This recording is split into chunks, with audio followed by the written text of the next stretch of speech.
Hello, everyone, and welcome to this Fireside Chat series that we have been working on all throughout the year. As everybody knows, this is the 25th year anniversary for the founding of Thai Boston, what was Thai Atlantic. And so besides having the 25-year gala that we had in May, we have been talking to each of the founders and getting to know them 25 years later, and what are they doing right now, what was their life like at that time, recording that whole conversation and getting to know them a little bit more with the rear view mirror advantage. And so this is our 10th. We had 13 founders. One is no longer with us.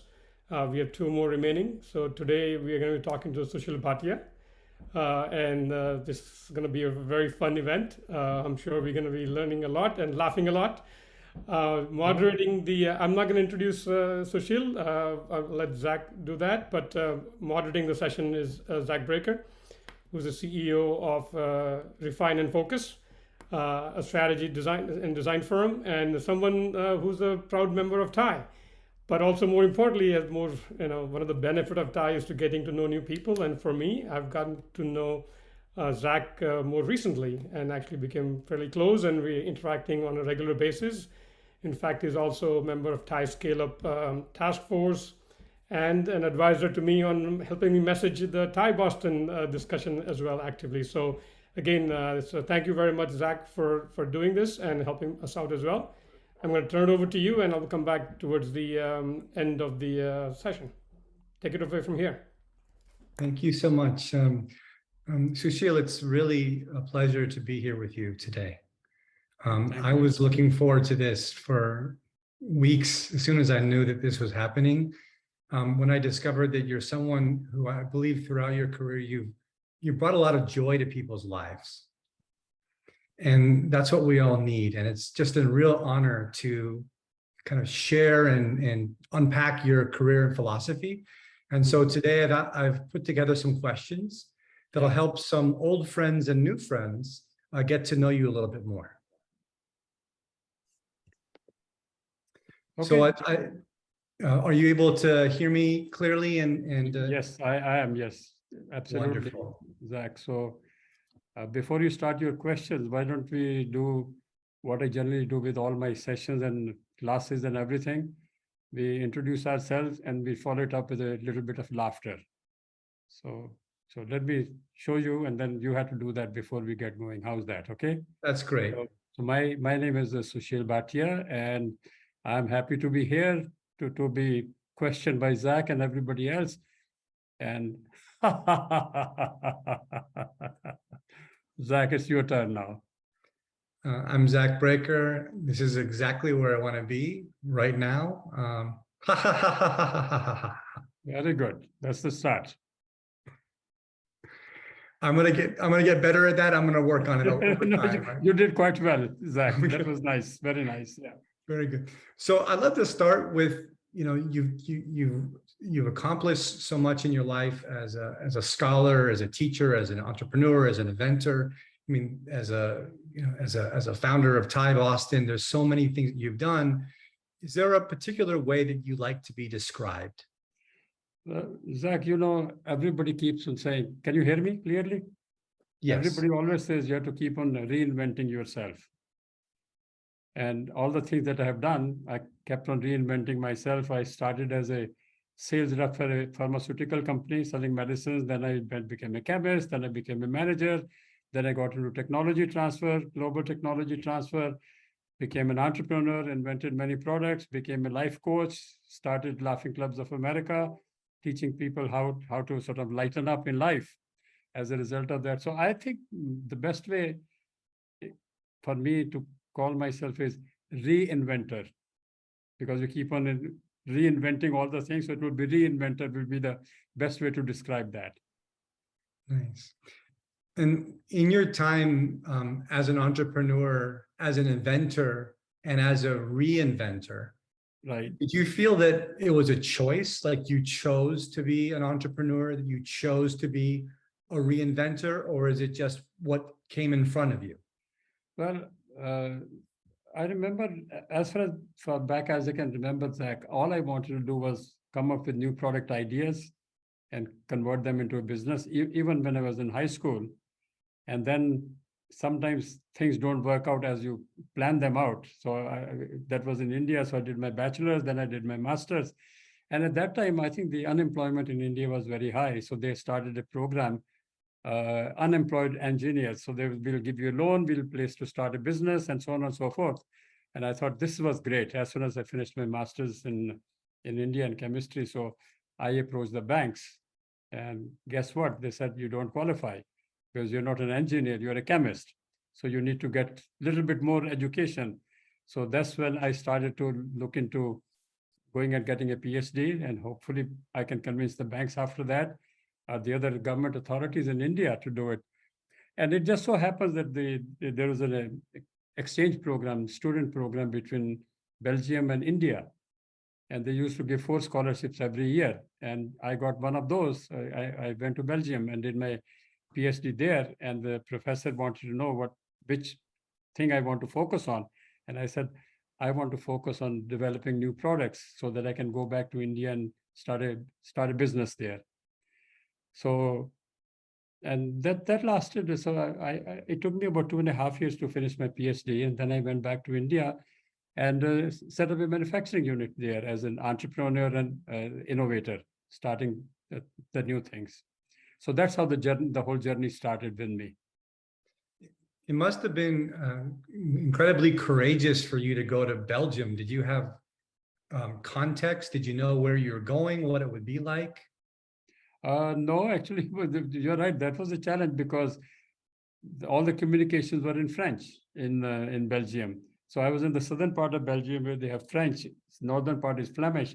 And only 2 words I knew of French was mon ami, my friend. And when I got there, they said, okay, we'll let you write your thesis in English. However, by the time you're ready to defend it, you need to know enough French, because when you defend your thesis, we are going to advertise in the paper, and anybody can ask from the city or from the country and ask you any questions about your thesis. And you better be ready to answer in French. So every morning when I was getting ready to go to the university, I bought one of those language learning discs at that time. And I would play that in the background while I was getting ready and eating my breakfast. And slowly then I started to learn and gain enough confidence that I could start then talking to people. And as you very well know, laughter has no barriers of language. And people who didn't understand my English, they would start laughing because they didn't understand that. And when I spoke French, they started laughing at me because they didn't understand my French. So that broke the barriers right there. And that's why I became interested in laughter and how it can bring people together. And when you would laugh back at them, would that change the dynamic when they would laugh? And yeah, it did. It started bonding between us. And then they said, okay, let's sit down and have something to drink and try to chat, because they were anxious to learn English and I was anxious to learn French. So it was what we call the win-win situation for both parties involved at that point. But I think the biggest benefit, Zach, that I got was the permission to write my thesis in English. And actually, we had to write 2 theses, and I got a chance to write both of them in English. Wow. And what was it like defending in French? Did you have people come from the city and ask you questions in French? Oh, they did. So there were 4 professors, some fellow PhD students who are still working on their PhDs, and people came from the town. Because it was the early part of June, so it was the summertime. So people were able to travel, because otherwise Belgium, like the US in Boston area, is very cold. But in the summer months, then everybody gets out. So yes, so it was kind of a different experience to get people from all walks of life to come in and talk about these things or ask questions. And when you went back to India, what happened next? So then I went back to the same banks who said, no, you don't have enough education. And then, so, okay, I think you're qualified now. So we'll start working with you. And since we were in Delhi, so I started working with Delhi Financial Corporation and some other banks for the arrangement for loans, etc. And then I started to work there. And what was interesting in between, I had a side trip to the US because when I was finishing my PhD in Belgium, one of the companies there had a big problem with whatever plastics or polymers they were doing. So they got in touch with our university to find somebody who could solve their problem. So my professor sent me to, so it was about 2 hours journey from Liège, where I was. So since my professor asked me to go, I went there, solved their problem. And their vice president from the US was visiting the place in Belgium. And he said, oh, why don't you come and work for us in the US and we'll arrange your visa and everything. And that's how I ended up in the US after some time. Do you remember what your first impressions of the US were when you came? Yes, everything is so big. It's not the same English as the English we were taught in India, where some of the things are spelled differently. But at that time, I used to like to smoke cigarettes. And one of the cigarettes brand that I was very fond of, which I had seen in the magazines only, I said, I have to smoke that. And I did that as soon as I landed here. As you know, most of us arrived with very limited money, about $8 or so. Because that's what the Indian government allowed us to do. But it was good because I had a job in hand. However, when I landed at JFK airport, they said, well, where are you going? I said, I'm going to go to Ohio. They said, no, I think you should go to the immigration office first because we're going to put you in probation for 7 days. So 7 days, I couldn't go anywhere. And then I went to the immigration office and they looked at my passport and my visa and they said, these are their words, not mine. They said the person at the airport must have been thinking something else. He sent you here. Well, your visa is fine. You can go and start working tomorrow. So that's what I did. Wow.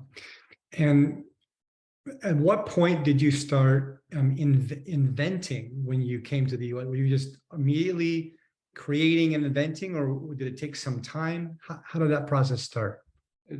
Because, Zach, I was a part of the R&D, Research and Development Department.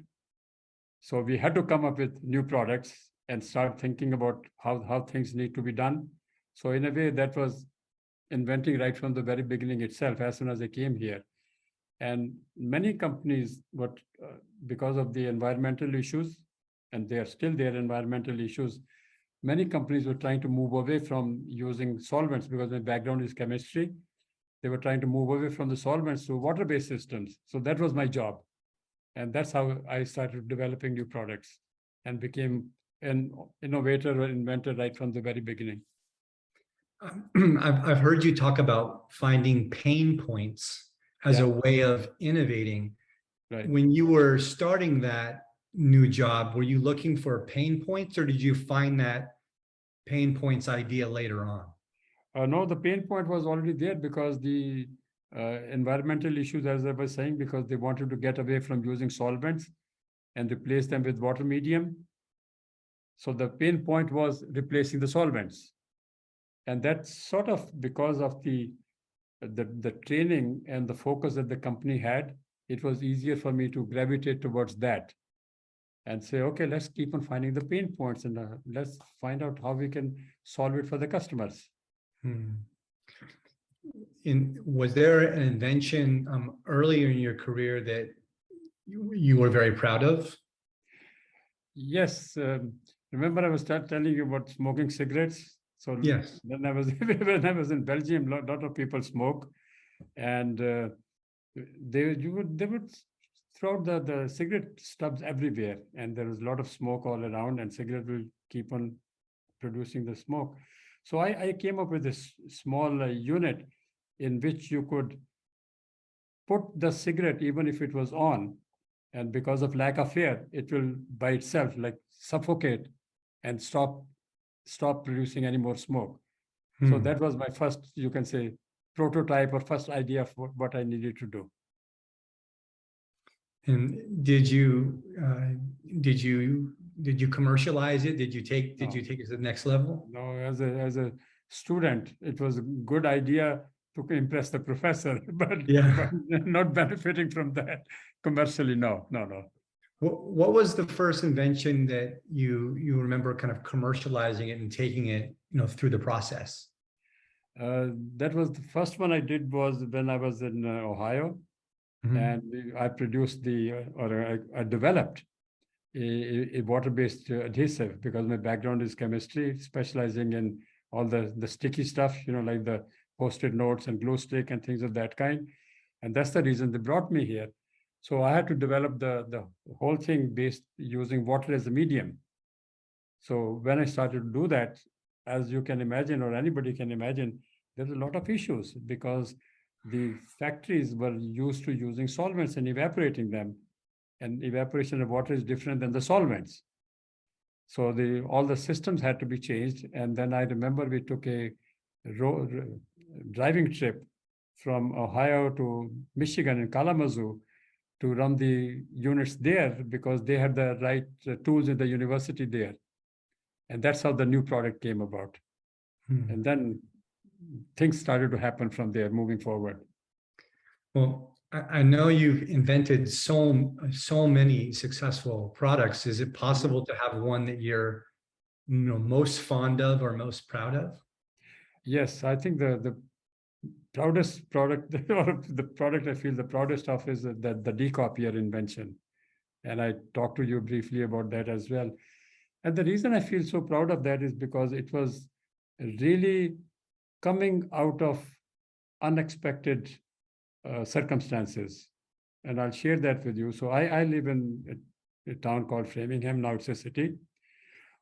And we wanted to convince the town to start recycling. So there are a group of 7 of us, now talking of innovation. So there are 7 of us got together. We said, okay, we will take the responsibility of convincing the city and the town to start recycling. It took a few months. And eventually the town said, only one condition, that you people will educate the population of the city or the town how to recycle. So the first thing that we did was put together a small pamphlet of how to recycle various items. And I remember in mighty cold weather in December, we went from door to door handing out those flyers. And some people said, well, we have heard of bicycle and tricycle, but what is this thing called recycle? So explain that to us. So we had classes to teach them what recycling was all about. Yeah. And that became successful. So the town eventually agreed to do the curbside recycling. But the condition was that one of you or 2 of you will be at the incinerator every Sunday morning, teaching people where to put the materials that they bring in to dispose of. So there I was telling people where to put the newspaper, where to put the printed paper, where to put the glass bottles, and so on and so forth. And this was the time, Zach, when a lot of remember you might not remember, the big sheets that were coming out of the printers. Yeah. And most people have gone to 8.5 by 11 sheets. Mhm. So this stack of paper, 8.5 by 11 white sheets people were bringing in. And I looked at that week after week. And then this thought came to me, there has to be a better way to handle this paper, which is printed, which people don't need anymore, and they're disposing it off. So maybe there is something that can be done to make a better use of that. And that's how I came up with the idea of decopier. First we call it image X, because we were trying to remove the image from the paper. So we said image is gone, so it's image X. But after sometimes we were approached by a company, they said, no, we have a trademark on image X. So we renamed that as a decopier. So how did you go from the insight that something must be done to the product that is that something? How did you go from seeing it, realizing that something had to be done, and then creating this amazing product? Well, how did you go from A to B? So what we did was we studied how the photocopy machines work and why the paper coming out of the photocopy machine, the big machines, is slightly warm. That means something is heating it inside. And what is heating it inside, Zach, is when the picture is taken of whatever you're trying to photocopy. Picture is taken on the sheet of paper and the toner follows that. and the hot roller pushes the toner into the depth of the paper, and it fits into the should I call infrastructure or the fibers of the paper. So the best way to describe that is, if you look at a newspaper and you run your hand on that, some of the ink comes onto your hands. But a photocopied paper, after it has cooled down, if you run your hand on that, it does not move because it's deep into the holes of the paper. So we studied that, how to open those pores of the paper. And so the toner could come out on the top, and then we remove that. So we using thermochemical chemistry and capillary action, we heated up the paper first in reverse. So we heated up the paper, which opened up the pores, and then soaked it in the decopier fluid. That is part of our patent. And because of capillary action, slowly it will rise to the surface, and a brush will come around and remove the toner, leaving the sheet absolutely white. Because you can, if you don't use the right solution, the printing will still disappear, but the sheet will become black. So our approach was the sheet should be reusable, and we were able to reuse the same sheet up to 4 times. So decopy, recopy, and so on and so forth. And after 4th time, we stopped because it started to become a little yellow. When you did this, was there like a eureka moment that you said, this really works? Or was it a process of doing it over and over again? You know, how did over that... and over. And when we finally had a sheet which was absolutely clean, that was the eureka moment. Nothing left there. Do you remember what that was like, and who was in the room, and you know, when you actually found it? Yeah, well, some of the people in my company, they were in the room with me, and everybody said, "Wow, we did it," because it was a long struggle. Yeah. And the proof of the pudding was eventually some of the government agencies got involved with us, and they magnified the image of the paper up to, they said, I think 400 times, to see if any of the toner was still in the base of the sheet, and they did not find anything. And then they published in a journal saying that the sheet is absolutely clean. So that was a great moment of more satisfaction. I can imagine. Yeah. We talked a little bit a few minutes ago about laughter, you know, even with your PhD thesis and how laughter was important then. I wonder, at what point did you incorporate laughter into your business practices? So you're an inventor, you're an entrepreneur, but at what point did you bring kind of laughter into what you bring into the room, into your meetings? How did you decide to do that? So what happened was, Zach, so a lot of people within my company and even outside, they kept on asking me, so how do you invent all these products? Where do the ideas come from? Just like you asked me. And so I started thinking, so going back a few years, we had a consulting assignment in Bombay in India, now Mumbai. And I used to go there a few times a year. And one of my clients, he kept on saying, Sushilji, you should learn yoga and meditation because it will help you for better sleep, better digestion, and so on and so forth. And you cannot say no to a customer. So I said, okay, let me learn that. And I started learning. And within 6 weeks, that was my life-changing experience totally. So when people ask me, how do you invent all these products? I said, it must be the yoga, meditation, breathing exercises, and everything that I do. Probably it helps me keep my mind clear, so more ideas can flow in. So when I started talking to people about that, they said, okay, why don't you teach us how to do that? And then I met the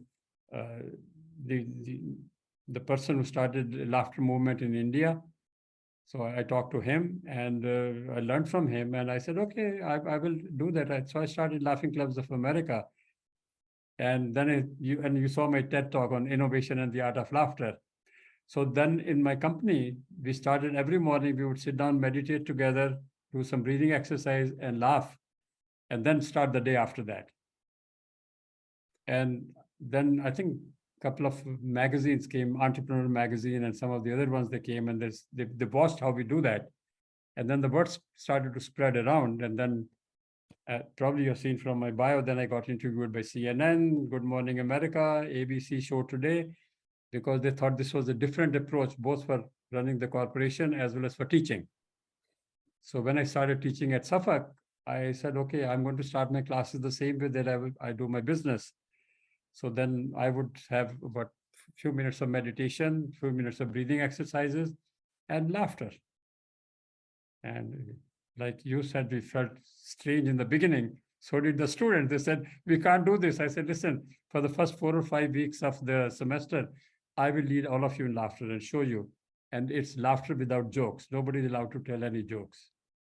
And after that, each of you during the semester will have to come up with your own laughter, come in front of the class and lead us in laughter, give it a name, and show us how to laugh with you.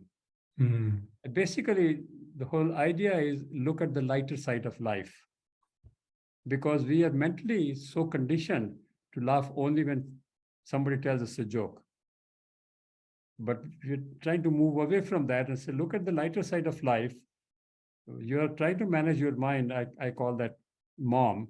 Everybody says, when I have a problem, let me call mom. She knows how to solve our problems, and moms generally do. But the other mom is managing of mind. And that's what you do with meditation and with laughter, because laughter is the shortest form of meditation, because when you're laughing, you cannot think of anything else. And during meditation, we are trying to detach our mind from everything else so we can be more focused on inventing things or solving problems. So this is how the whole thing came about, managing of mind with mom and the art of laughter. I imagine some people think that you laugh because something's funny, and that's when you laugh, is when something's funny. Right. For you, is laughter is more than just laughing at something funny. Is that right? That's right. That's because that laughter is number one. We all know it helps you get rid of the stress. Mhm. But I think more than that is how it changes your mind to look at the things differently. Because you become more open-minded, you're more relaxed, you're more detached from things, and you have a different way of looking at life moving forward from there. Mhm. And that just changes your outlook of how to go forward from there. So I remember in managing your mind that there's something that you talk about having kind of aiming for neutral as opposed to positive or negative. Yeah. Can you share a little bit more about that idea? Sure. So what happens is, Zach, is almost everybody, whenever you talk to anyone, they always say, think positive is the best way to go. And thinking negative is not good. But there's a problem with thinking positive all the time, because when you say think positive, think positive, think positive, we get stressed out trying to think positive too hard. And thinking negative is not good. And to go from thinking negative to think positive is a long journey to focus our mind on that. So then I coined this phrase, think neutral, and visualize your mind like a solid rock in an ocean. No matter how high the waves go, how strong they are, how low they are, the rock stays there steadily, overcoming everything that hits it. And that's where, by thinking neutral, that's where we bring our mind to that situation where almost everything around us, we don't get affected by that, stay steady, stay calm, and we're able to move forward, facing the situation, what is in front of us. It does not dissolve the situation, but it gives us the resolve how to handle it. Some people, it seems, maybe are naturally optimistic or naturally pessimistic. Mm-hmm. You feel that anyone can be taught to think neutrally, or there are certain people that pick it up more easily than other people? Yes. It all comes down to the habits which people live with, Mm-hmm. the kind of food they eat, the time of the day when they eat, and what kind of situation, how do they handle some of the situations. Some people are born negative thinkers, and many of them, they don't realize, because they think this is the way the life is. But if somebody points out to them, many people are open to moving forward with, let me change my way of thinking. Mm-hmm. And by repeating that, they are able to shift their mind. Mm-hmm. Which is what I was talking about earlier. It all depends upon how we look at the things. because mind, let me explain a little bit more. Mind is like a teenager on a, and you know what teenagers do. When the parents say you have to do this, they say, no, I'm going to do the opposite of that. Yeah. Mind is the same way. You want to manage the mind. Mind says, no, forget it. I'm not going to do it. So there are three things. All of us have the personality, our mind, breathing, and the physical body. And we want to bring them into a balance, and that makes us happy. But if any one of them is out of sync, Zach, then we feel extremely unhappy as a result of that. So for anybody to try to change their mind, it requires a little bit of effort, but with bit of a persistence for about, not for very long, 6 to 8 weeks, they can really change their demeanor of how we are going to be leading our life moving forward. It's not a magical pill that somebody can give you and it will change, because when we try to focus on something, our mind first goes to the past. I wish I had done that. I wish I had said this to my boss or to my superior or to my banker or whoever. Or I'm going to do this tomorrow. I'll be happier in 2 years from now. I'll have so much money 5 years from now. I'll have such a nice family 10 years from now. But we do not focus on the present moment, because mind is either in the past or in the future. But to bring it to the present moment, it requires a little bit of effort. And that's part of what I teach in my sessions. So how do you focus on the things which are in front of you and which are present? Because the things like greed and jealousy and anger and all the other negative emotions, they affect all of us. And a lot of these negative emotions destroy people's or affect people's lives and businesses. So by changing your way of thinking to the emotions which can be enhancing your way of thinking, it can take you in a different path altogether. And happiness is not that far after that. I would imagine that many of your students have cell phones and laptops and social media, and they're self-conscious. Some of them might be. Yeah. And you teach them the things that you've mentioned. How have you seen those students respond, and what has their journey been when they learn this information? So do you have your cell phone with you, Zach? I do, yes. So put up your cell phone on your ear, because I do cell phone laughter. So let's do that together. Okay. Okay. So nobody's telling us a joke, but somebody tells us something very funny about their life. And then this is what I do with my students. I say, let's start with cell phone laughter. So we say, oh yeah. Give it a try. Oh yeah. And that starts to open up people's minds, because cell phone, nobody can live without the cell phone these days. It's just our whole life is on the cell phone. So when you bring these ordinary things into everyday life and look at them slightly differently, your mind starts to change.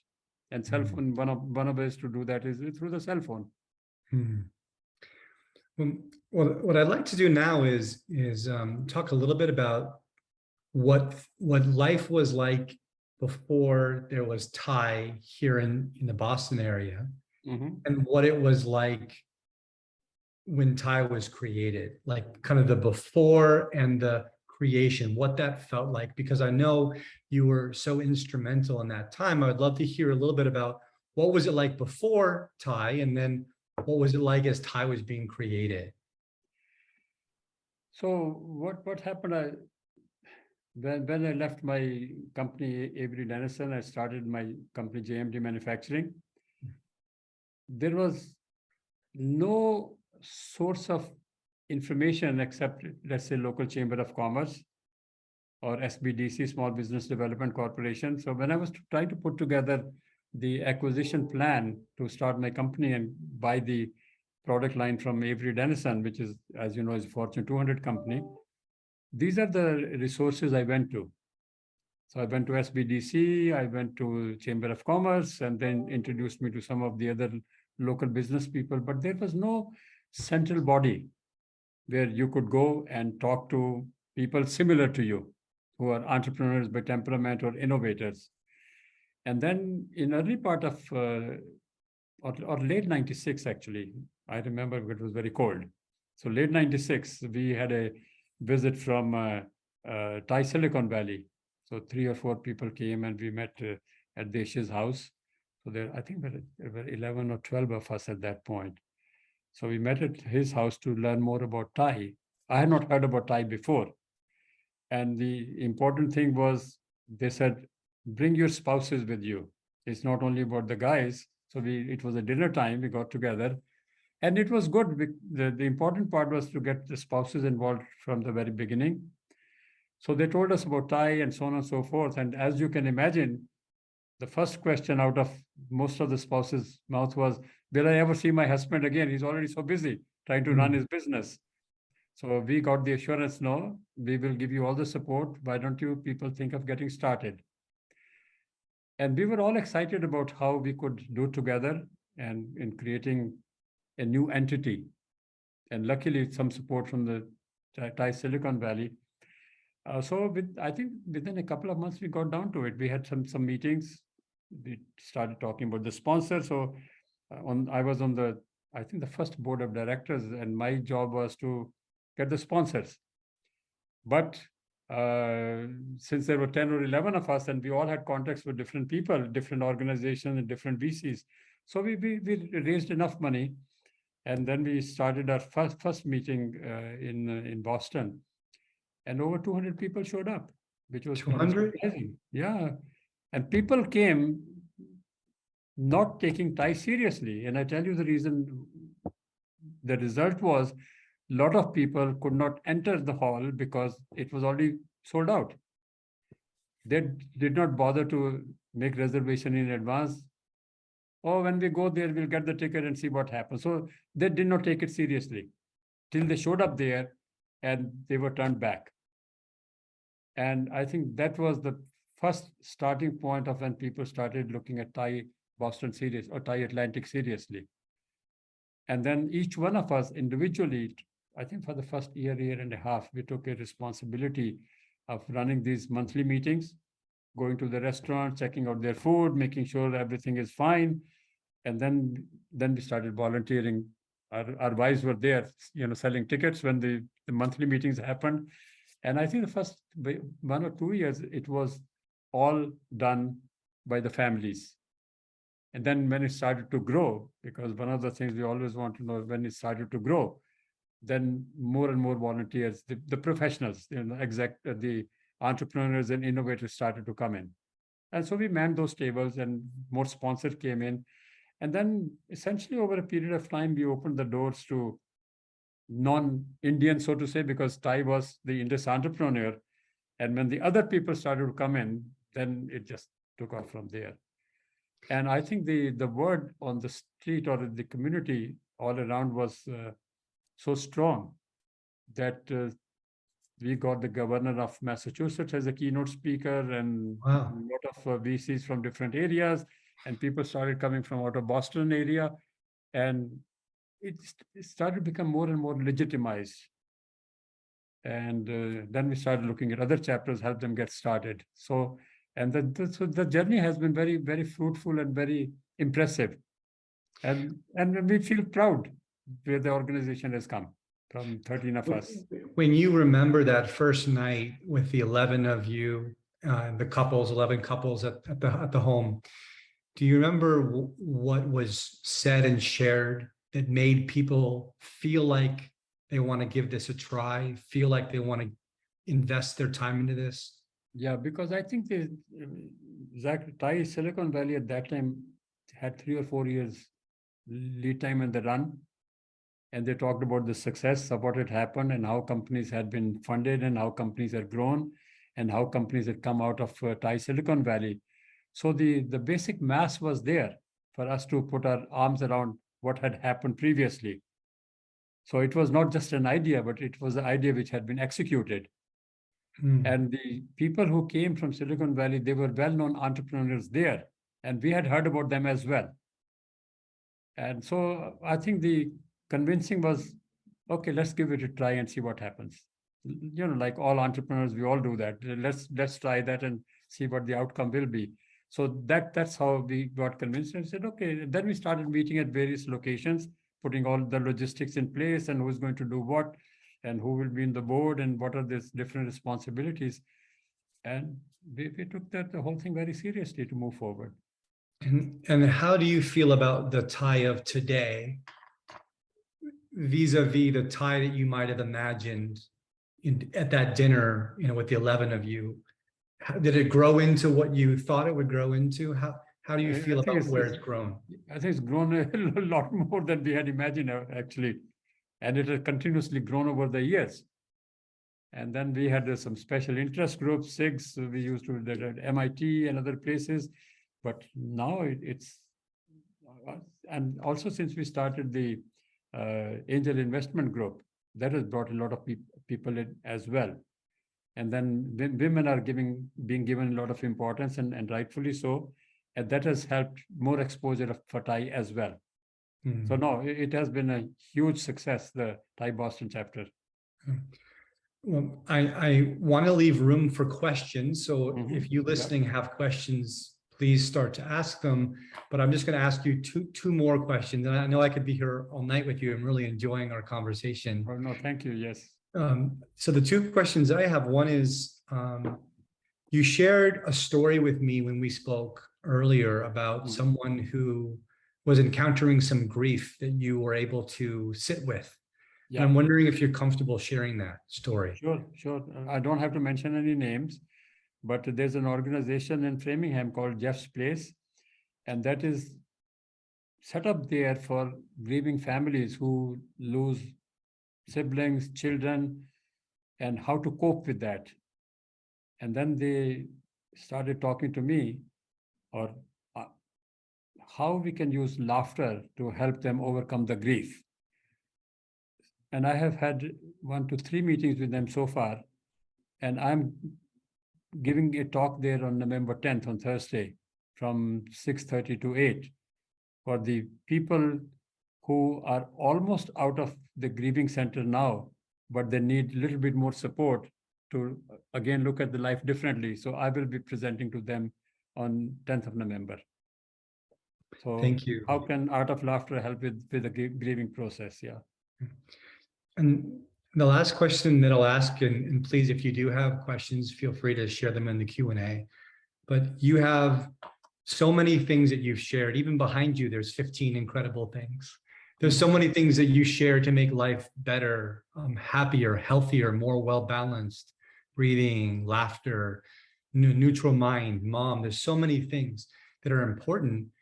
If someone is listening to you and they like all of what they hear, but they don't know where to start, where would you advise that they start with all these gifts that you're giving everybody, with all these ideas? Sure, good. Excellent question, Zach. So my advice to anybody who wants to start out is how I started out. Sit for 20 minutes minimum at one place, comfortable place. You don't have to sit on the floor, or don't sit on the bed. Sit on a comfortable sofa or a chair for 20 minutes and close your eyes. And no matter what happens, unless there's a 911 situation, do not get up. Just watch your breathing, gentle breathing, normal breathing, and see how your mind slowly calms down. Do it for a week or 10 days, and then you'll see the magic starts to happen, how you can manage your mind. That's why I said managing of mind. And once we do that, now, as I explained, you are managing your mind by listening to your breathing. You're making your body stationary. So in a way, your mind, bringing mind, body, and breathing together at that same time. But sit for 20 minutes, no matter how many thoughts you get or how many lack of thoughts you have, do not get up, and discipline yourself for those 20 minutes. Don't get up at all. And then you will start to see your body starts to require you to do that. It starts to give you different signals. It starts to make you happier. You find it easier to deal with people. You find it easier to laugh at different situations, and your outlook starts to change completely at that point. That's that's something that's actionable that everyone can do. Yep. I had, can I add a little bit more? So somebody called Please. me, I think about a week ago, and they said, oh, I have trouble sleeping. So I said, okay. So I listened to them, and then I said, I'll give you a one word to use only, which you don't share with anybody. And this word has to have no meaning. You know, sometimes you call it mantra, because when it has a meaning, then your mind wanders off. You okay, start thinking of table, then you start thinking of chair, then goes to the room, and so on and so forth. But we create a word which has no meaning, which is disassociated from everything else. So just keep on focusing on that word for 20 minutes. And hopefully it starts to help. But in the beginning, the best thing is to discipline your body to sit for those 20 minutes and keep on doing it for a few weeks. Like I said before, it's not a magic pill, but we need to persist to change our way of looking at things. I also feel that you're providing an invitation to a practice, which is very generous. Yeah. Anybody listening, anybody wants to ask me a question, please feel free. I think the Thai office will give my contact information. Get in touch with me by WhatsApp, by phone, by email, whatever works, and I'm happy to help. Okay. I see a few questions coming in. I'm going to voice the first one, and then we'll go to the Q&A for the other ones. And the first one I see is someone's asking who has had the most, they say, who has had the most influence on your life and why? I think my influence really started with my parents, as we all do, growing up, and the sufferings that they had gone through during the partition in 1947, when they had to move from where they were into India, and how they dealt with everything, all the adversities which were happening for many, many years. So I think that's what helped me look at the things maybe more comfortably, that it can be handled. And that's a tough situation when you are a refugee from one country to the other, and how you live through the whole thing. Thank you very much. I'm going to click on answer live here to this next question. See if this works. This is from, what books are you reading or would you recommend? Excellent question. So I'll tell you an instance. So in 1993, there were some riots in India, and I was traveling. I was part of a technology transfer team. And for about 5 or 6 days, we were not allowed to go out of the hotel because of the curfew, because of the riots. And even after sometimes you run out of all the talk that you want to do with each other, and you run out of all the books you have. Then I opened the drawer, and there it was, Bible and the Gita. All hotels have that. And I said, oh, Gita, everyone keeps on talking about that. Let me start to read it. It was about 600 or 800 pages, and I read it over those 6 days we were confined in the hotel, and that changed my life. And I use Gita in my classes at Suffolk University to teach them people how to manage the things. And each student, and most of them are non-Indians, they have to read a chapter every week for the class, and then apply to their own life and make a presentation in the class. So I've been affected mostly by Gita, and I keep on reading the book Gita repeatedly. That's my favorite book. I wonder what it was like to read the Gita during the riots. I mean, that must have been a particularly special moment. It was, because we could not go anywhere. And in a way, because we felt protected because of the hotel security staff, it was little easier to focus, because we didn't know what was happening outside, because there was no coverage from the TV. So we could not see anything. Well, all these riots are happening, and they were happening even in Mumbai at that time. And that was a big thing, not only where the disturbance had started. So from whatever I recall, it was still peaceful for us in the hotel. I have another question here. This is a business question. Yeah. That says, how did you start fundraising to reach your next milestone? Most of my fundraising came from 2 or 3 sources. One was the angel investors, one was friends and family, and then we got some grants from the US government, especially for the decopier under the SBIR program. And then when I acquired the business from Avery Dennison, they helped with some of the initial funding also. So we moved the business from New Jersey to Framingham, Massachusetts, because I didn't want to move. So we moved the business here. And there was a whole lot of support from the parent company. Well, I'll invite, if there's any further questions, this is the time to ask. And while we wait for any further questions, I'll just maybe ask you to elaborate on the chai and chat that you've established. And if you wouldn't mind saying a few things, and then I'll pass it back over to Yash. Sure. So yes, the reason I started Chai and Chat, and I have said that to Tai, and I'm glad Yash is back here so he can listen it too. I have proposed to Tai many times that all we do, and it's no criticism, Yash, all we do is tell people how to handle the business problems, but we do not tell them how to handle mental issues which come because of the business. So if you look around, there's a lot of focus on the mental health issues faced by the athletes and by sports people and so on and so forth.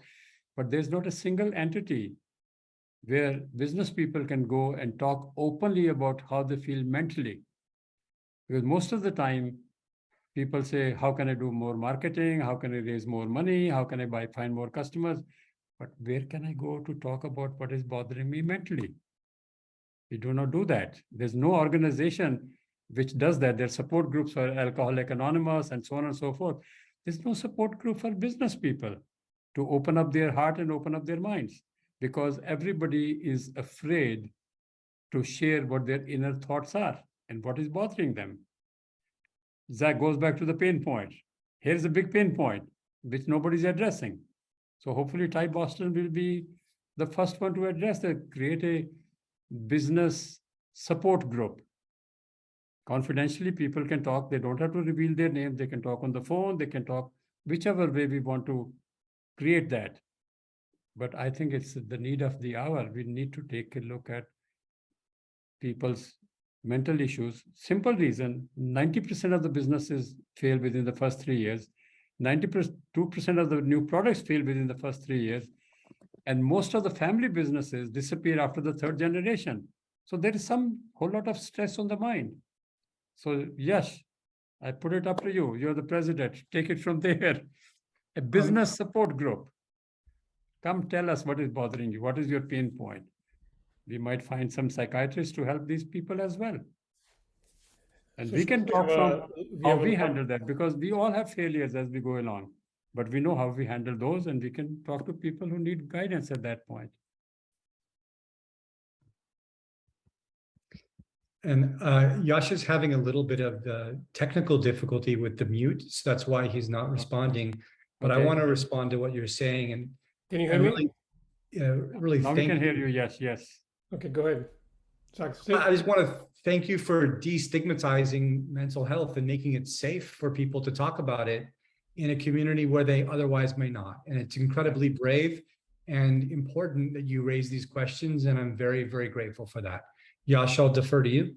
Yeah, thank you. Thank you, Zach, for understanding that part. Yes, yeah. That's a great suggestion. I know you and I talked about that. And I think when we were going through this thing, we didn't realize we needed that, but we could have used that in that journey, because it is a lonely journey and with lots of ups and downs. Now you know what I'm talking about. Yes. Yeah, for sure. Yeah. And, Santan and I went through a long journey, 15-year journey like that. So, yeah. We are starting a lot of SIGs and special interest thing. Maybe that should be one of those that we could start to kind of help people out on that, because it does make sense. But again, Zach, thank you very much for doing this thing. Sushil, very interesting, very engaging.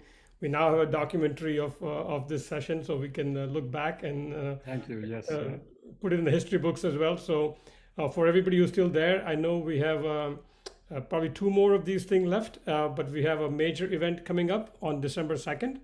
I hope, Sushil, you are here. You can join. We have our annual gala at the Sheraton Back Bay in Boston on December 2nd, where we're going to be celebrating entrepreneurship and corporate excellence. And so everybody's invited. You should be getting an email soon on, we have to save the date, but you should probably, registration will be opening up pretty soon as well, so you can start to secure your seats. Again, thank you everyone for joining. Appreciate everybody. Talk to you soon. Bye. Zach, thank you. Thank you so much. Yeah, of course, yeah.